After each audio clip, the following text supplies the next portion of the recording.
शिक्षा के क्षेत्र में अलग लगाने के लिए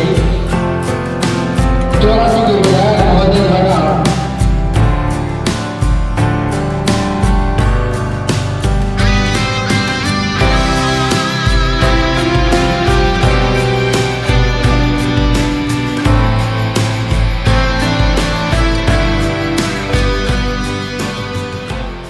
देश तभी मजबूत रहेगा जब इस देश में रहने वाली प्रत्येक जाति, प्रत्येक धर्म का व्यक्ति आगे आएगा तो देश महान बनेगा। किसी एक में आए, किसी दो जाति, किसी दो धर्म के व्यक्तियों को आगे आने से देश महान नहीं रहेगा। और ये सभी समाज को आगे लाने का एक ही मूल मंत्र है, ये शिक्षा का। अगर शिक्षित रहेगा तो हर व्यक्ति, हर परिवार, हर समाज आगे आएगा। और विशेषकर मेरा फोकस रहा शिक्षा के क्षेत्र में कि मैं बेहतर काम करूं और इसी अनुरूप मैंने कोशिश की। अब आकलन करता आप लोग हो, आकलन करता आप लोग हो कि हम कितना कर पाए, कितना नहीं कर पाए। और लगभग एक बार मेरे विधायक बनने के लगभग 2-3 बार मैंने आना हुआ, लेकिन विद्यालय संबंधित जो कार्यक्रम था इसमें एक बार आना हुआ। आज मेरा जो शेड्यूल था उसमें थोड़ी मेरे से ही गलती हुई, मैं भी थोड़ा उलझ गया था, इसलिए थोड़ा लेट हुआ। इसी क्रम में मुझे उम्मीद है लगभग सभी विद्यालय से स्टाफ साथी आए होंगे। हमारा कर्तव्य है कि हम हमारे विधानसभा क्षेत्र के अंदर बेहतर काम करें और हमारी लोकतांत्रिक जो व्यवस्था है उस लोकतांत्रिक व्यवस्था में जनता इसीलिए 5 साल के लिए विधायक हो, सांसद हो या सरपंच हो उनको चुनती है। और जब चुनती है तो वह उम्मीद करती है कि हमारे जनप्रतिनिधि हमारे लिए, हमारे क्षेत्र के लिए और आने वाली पीढ़ी के भविष्य को देखते हुए अच्छा काम करें। और उसी उम्मीद के साथ 84 की जनता ने मुझे 2018 में चुना और मैंने मेरी ओर से पूरी कोशिश की 84 की क्षेत्र की जनता के लिए, पूरे आदिवासी बहुल क्षेत्र के लिए, हर क्षेत्र में। और विशेषकर मेरा फोकस रहा शिक्षा के क्षेत्र में कि मैं बेहतर काम करूं और इसी अनुरूप मैंने कोशिश की। अब आकलन करता आप लोग हो, आकलन करता आप लोग हो कि हम कितना कर पाए, कितना नहीं कर पाए। हालांकि उम्मीद काफी थी लोगों की, आप सबकी थी। और हमारे पास जो संसाधन थे, एक हमारा लिमिटेशन होता है, फिर भी मैंने जो संसाधन थे, जो बजट था, उसमें से अधिकतर बजट मैंने शिक्षा के क्षेत्र में देने का काम किया। और इसी क्रम में मैंने ये जो पुस्तकें जो हैं, कई लोग आए मेरे पास, फिर मैंने भी सोचा, मैंने पूर्व जो विधायक हैं उनका भी जो अनुशंसा की थी, क्या क्या चीजें कर रहे हैं, इनका स्टडी किया। और इसके बाद मेरी सोच के हिसाब से, मेरे विचारों के अनुरूप मैंने ये प्लान किया। और ये जो किताबों की जो सूची बनाई, इसमें कई जो आरएस बन चुके थे, कई आरएस की तैयारी कर रहे थे। और मैं भी इस लाइन में कहीं भी जाना चाह रहा था, तो मुझे भी पता था कौन सा पब्लिकेशन किस क्वालिटी का नॉलेज देता है, कौन सी बुक्स किस क्वालिटी का बच्चों को नॉलेज देता है। तो मैंने लगभग 2 से 3 महीना तक तैयारी की। और 2 से 3 महीना तक तैयारी करने के बाद ये जो किताबें हैं, किताबों की सूची तैयार की है।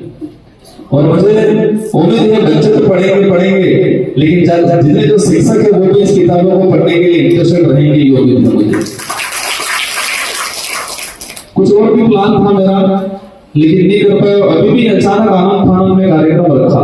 इसके पीछे कई रीजन थे, क्योंकि आचार संहिता बहुत जल्दी लगने वाली है और मेरे कई अनेक कार्यक्रम अभी भी पेंडिंग पड़े हुए थे। मैंने सोचा कि आज हमारे महात्मा गांधी की जन्म जयंती है और साथ ही हमारे लाल बहादुर शास्त्री जी की जन्म जयंती है, तो इससे अच्छा अवसर दें। और मेरे भी सुविधा के अनुरूप मेरी भी इच्छा हुई कि महात्मा गांधी के जन्म दिवस पर ही एक पुस्तक वितरण का कार्यक्रम करें, जो देश को आजादी दिलाने में एक बहुत बड़ा योगदान रहा, जिन्होंने हमारे देश की आजादी में एक ऐसी मिसाल के रूप में काम किया। और मैंने भी ये पुस्तक जो कलेक्ट करवाई उसमें कोशिश की है कि हमारा देश का जो संविधान है, हमारा देश का जो इतिहास रहा है, वो इतिहास को आम जनता के बच्चों तक परोसने का काम किया है। और हमारे देश का जो संविधान है, हमारे आदिवासी अंचल की जो व्यवस्था है, परंपरा, रीति रिवाज है, क्योंकि धीरे धीरे हम लोग भूलते जा रहे हैं। यहाँ पेज पड़ा है, उसमें देखा मैंने, अनेक धर्म है लेकिन हम एक ही। और संचालक महोदय ने एक बात बोली कि अतिथि देवो भव। हमारे देश की पहचान होती है अतिथि देवो भव। जिस देश में मेहमान को भगवान माना जाता है वो महान देश भारत है। हमारे भारत का रिप्रेजेंटेटिव अगर विदेश में भी जाता है, मानो हमारे प्रधानमंत्री जी भी जाते हैं, तो उनका जो संबोधन होता है, संबोधन से पहले जो संचालक होता है उनको आमंत्रित करने से पहले ये बोलता है कि ये इस देश से आते हैं जिस देश में अतिथि देवो भव, जिसको मेहमान को भगवान माना जाता है, उस महान देश से आते हैं, ये संबोधन दिया जाता है। और हम सबको मानना पड़ेगा, हमारा देश महान इसलिए माना जाता है कि अनेक धर्म है, अनेक विविधताएं हैं, अनेक जातियां हैं। और यहाँ पर मेहमान को भगवान के रूप में माना जाता है और इसलिए हमारे देश को महान कहा जाता है। आज हमारी जो विचारधारा है, आज आदिवासी बहुल्य क्षेत्र है और पूरे देश के अंदर आदिवासियों की स्थिति अपन सब मानते हैं हालत खराब है। शिक्षा के क्षेत्र में पिछड़ा हुआ है, आर्थिक रूप से पिछड़ा हुआ है। और पूरे देश की अगर सर्वे कराई जाए, और मैंने कई राज्यों में स्टडी किया, देखा, मैंने भ्रमण किया, तो अधिकतर कुपोषण का जो इलाका है, ट्राइबल इलाका है, वही कुपोषण का इलाका है। आज अपने नजदीक में चाहिए, गुजरात वाला है, ये मध्य प्रदेश जागरो वाला, ये इसी इलाके के अंदर अधिकतर कुपोषण है। तो ट्राइबल जो इलाका है और ट्राइबल जो लोग हैं, हमें कहते हैं कि हमारा देश महान है, हम देश को विकासशील विकसित देश में ले जाना चाहते हैं। देश तभी मजबूत रहेगा जब इस देश में रहने वाली प्रत्येक जाति, प्रत्येक धर्म का व्यक्ति आगे आएगा तो देश महान रहेगा। किसी एक में आगे, किसी दो जाति, किसी दो धर्म के व्यक्तियों को आगे आने से देश महान नहीं रहेगा। और ये सभी समाज को आगे लाने का एक ही मूल मंत्र है, ये शिक्षा का। अगर शिक्षित रहेगा तो हर व्यक्ति, हर परिवार, हर समाज आगे आएगा।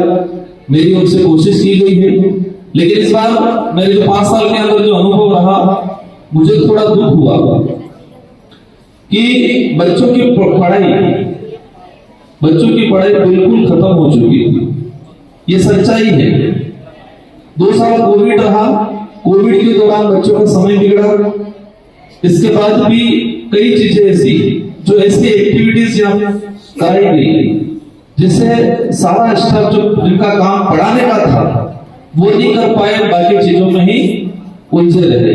और जब विधानसभा सत्र चलता था उस दौरान मैंने ये बात कही गई थी, उस समय अपने निदेशक थे गौरव अग्रवाल जी, उनसे भी मेरी चर्चा हुई थी कि हम किस दिशा में ले जाए राजस्थान को।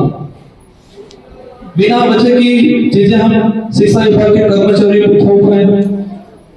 शिक्षा विभाग का प्रत्येक कर्मचारी बच्चों के प्रति उत्तरदायित्व नहीं, अधिकारियों के प्रति उत्तरदायित्व हो गया आज। और जिस दिन हमारी व्यवस्था ऐसे बनाएंगे कि कर्मचारी वो बच्चों के प्रति उत्तरदायित्व रहे, बच्चों के प्रति जवाबदेही रहे, तो ही हमारी शिक्षा व्यवस्था में सुधार होगा। ये पढ़े लिखे बच्चे आगे जाके कुछ कर पाएंगे। आज उल्टा हो रहा है, कर्मचारी अधिकारी के प्रति जवाबदेही। रैंकिंग का जो सिस्टम है, रैंकिंग के सिस्टम में भी यही चीज है कि क्या रहा, जैसे जो यूडाइस हैं, हमारे जो भी मॉब्स हैं, तो अधिकारियों को खुश करने के लिए सारा सिस्टम बना रखा है और रैंकिंग में भी वही आ गया। एक अजीब सी चीज आई, अभी एसडीएम साहब रिजल्ट आया हमारे साइंस का 12वीं का, और डूंगरपुर जिला पूरे राजस्थान में टॉप रहा। डूंगरपुर जिला पूरे राजस्थान में टॉप रहा। अच्छी बात है, खुशी की बात है, लेकिन वास्तविकता क्या है वो आप जानते हो, मैं जानता हूं। मैंने पूरे डिपार्टमेंटों की क्या स्थिति निकलवा रखी है। इसमें एजुकेशन डिपार्टमेंट की कितने व्याख्याता है, लगभग 70% व्याख्याता के पद रिक्त है।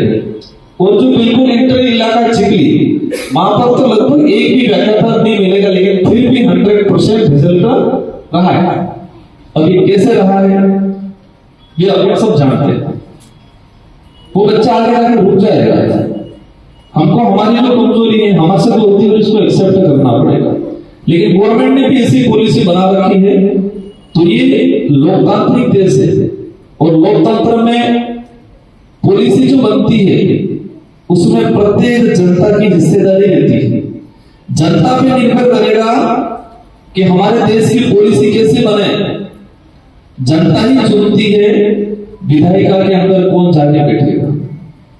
पॉलिसी विधानसभा लोकसभा से बनती है, कैबिनेट से बनती है।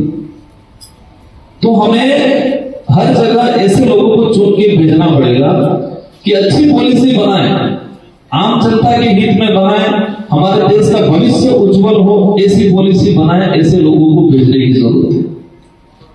हमारा उद्देश्य बड़ा होना चाहिए। हमारा लोकतांत्रिक जो प्रणाली में हमारा जो मत एक कहते हैं लोकतंत्र की चाबी है, और वो प्रत्येक 18 साल के ऊपर के व्यक्ति के पास वो पूंजी रहती है।